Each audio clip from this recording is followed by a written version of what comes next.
back. Thank you for joining me for another episode of What's in the Shop. I worked up another little theme for us this week, and it's kind of about nasty girls, super freaks, and Gary's girlfriend. Let's get into it. Let's get started with what all this is about. And I'm talking about Vanity 6. Of course, everybody knows, or you should know, this album, Vanity 6, was actually an idea from the mastermind of a guy we knew as Prince. This was all done in the early 80s. After Prince started getting a little bit of money under his belt and a few hits, he decided it would be a great idea to put together an all-girl group that wore lingerie and sang dirty songs.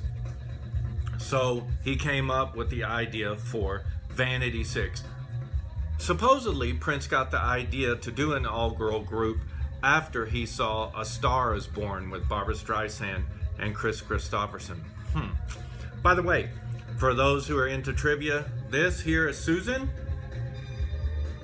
and that was Prince's girlfriend. She was only 16, supposedly, at the time this record came out. This here's Denise Matthews. Denise Matthews, it was later christened Vanity, thus the name Vanity 6. Let me tell you a little story. Prince met Denise Matthews at the Grammys in 1981. That's important, remember that, 1981 Music Awards, because she was the date of Rick James. And when Prince met Denise with Rick, he thought, she will be the perfect one for my dirty girl new fronted band. And thus it became so, and the rest is history. Little thing about this album, it's probably the only album I know of out there that doesn't have a side 1 and a side 2, but rather a side 1 and a side 6. Just some of that weird Prince eccentricities. There's only 8 songs on this album, and half of them were released as singles. The only one of them, though, really hit the top of the charts, or really made a dent in the charts, and that was the track Nasty Girl, who got to number one in the Billboard dance charts. Funnily enough, the only single to get that high from Vanity 6 was knocked off the charts by none other than Prince with his new single, 1999. By the way, Vanity 6 did open for Prince on the 1999 tour, and then things kind of fell apart after that. They never released another album, and Denise, aka Vanity, had a brief fling with Prince and then left. And by the time Purple Rain comes around, we see Prince with Apollonia, Vanity released a solo album, and Vanity 6 were supposed to release a second album, but never did, because that turned into the Apollonia 6 album.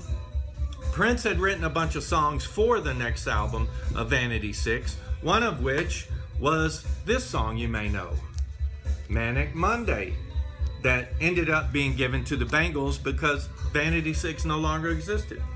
But let's get back to this. With Denise and Prince and the Music Awards show in 81, Denise was the date of this dude, Rick James. And this is his Super Freak single, which came out right around that same time, I think in 81 it was, or actually 82, sorry about that. This single, though, they met at the Music Awards at the Grammys, and the next year, this single, Super Freak, or as they say in Mexico, Super Loco, was nominated for a Grammy. And that's important. Why? Because it would be the first time that a black man was nominated in the category of Best Male, I don't know, I don't remember how they say it in the Grammys, Best Male Rock Performance. Anyway, everybody knows this song. It was Rick's biggest hit off his biggest selling album, Street Songs. And Rolling Stone said this song here, Super Freak, was one of the most important, or how do we say, in the top 500 songs of all times, even though it was down at the lower 400s. It's also interesting to note that Rick James's backing band on the whole album and on this single was none other than the Temptations. Stay with me. Rick was with Vanity, or Denise, at the Grammys when Prince met him. That year in 1981 at the Grammys, the album that won a Grammy for Best Female Rock Performance was, so Prince and everybody would have seen this in person, was this nice lady, Pat Benatar, with her second album, Crimes of Passion.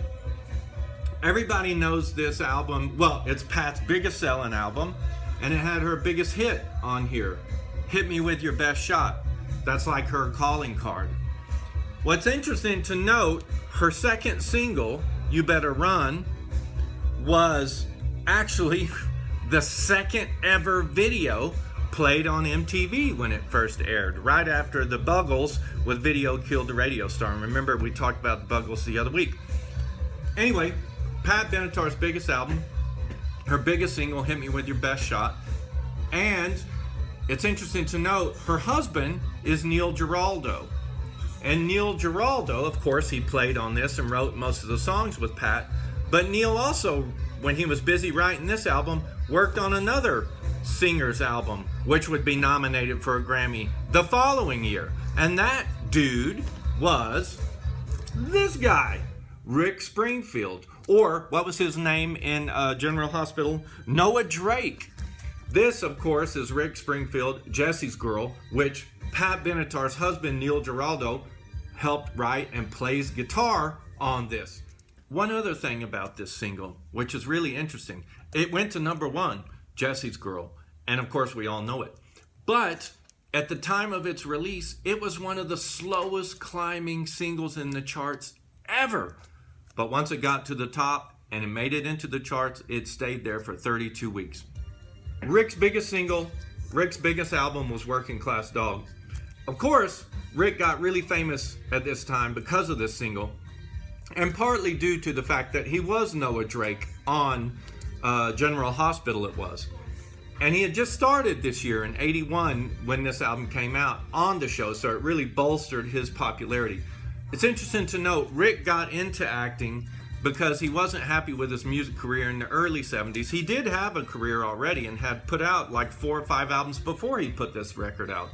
But he got back into acting at the behest of his young girlfriend at the time, whose name was Linda Blair. You may remember her from The Exorcist. This was produced by Keith Olsen, who also produced Pat Benatar's album. And there's more on that in just a minute. Stay with me here. Who's Jesse's Girl? Jesse's Girl is really Gary's girl. And Gary was a friend of Rick. Rick never knew Gary's girlfriend's name, but he was crazy about this girl. So he wrote the song after seeing the girl in I believe it was a stained glass class that him and Gary were taking, and he had seen Gary's girlfriend and was nuts on her. Anyway, Rick was writing the song and he thought, Gary doesn't sound good when you try to sing about Gary's girl. He didn't know what to do. He happened to be wearing a football jersey with one of his favorite football players on it, the wide receiver Ron Jesse, who played for the Detroit Lions and then went on to be with the LA Rams for the sports fans out there.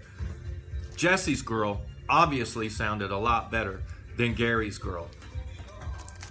What's interesting about this, Rick's biggest single was his second single off the Working Class Dog album, but his next single was I've Done Everything for You. And that was written by this guy, Sammy Hagar. And this is his 7th album, 3 Lock Box, and the biggest album of his career. This album was also produced by Keith Olsen, who produced Rick Springfield, and also produced Pat Benatar. So obviously Keith Olsen must have had something to do with hooking these guys up, or it's just a strange coincidence. Anyway, back to Sammy's album. Biggest album of his career. This is his 7th solo album after he left Montrose. If you guys haven't heard Montrose, you need to check them out. Awesome band. He sang with Montrose for 2 albums. But this is Sammy's album, early 80s. Started to get big on this. This album also contains his biggest hit of his solo career. His only top 20 hit ever with Your Love Is Driving Me Crazy. It's also interesting to note, I think it's one out. Sammy did 1 or 2 albums after this. I'm not really sure. But by well into the mid-'80s, Sammy would have gone on to replace David Lee Roth in Van Halen. And we all know how that worked out as well. By the way, if you don't know this album, it's great. 3 Lock Box is a fantastic riff, probably one of the best hard rock riffs out there, or at least from Sammy. And it's also got Remote Love, which I like. Your Love Is Driving Me Crazy is awesome as well. And I Don't Need Love is pretty good. So it's a pretty solid Sammy album. This came right after Standing Hampton. It's well worth checking out. That's about it. I need to wind it up here. I want to thank you guys for joining me. Hey, if you're in town, please come by. We don't have that much more time left before Christmas comes, and the bins are full of records. I put out a lot of great stuff for the holidays, so I hope you can come down. Open on the weekends. If you want to come by any other time, give me a direct message here. Send me a message, and I'll come open the store up for you for a private shopping experience. Likewise, have any ideas, or if you see anything you like and you want to get them, again, tick, tick, tick, tick, tick. Send a message here on Instagram, or you can write me at noisyrecordsmx@hotmail.com, and I would love to hear from you, and I'll get back to you ASAP. Thanks again for joining me. I appreciate it. Love your feedback, and hey, keep on rocking. Stay safe, guys, and let's have a great holiday season. See ya.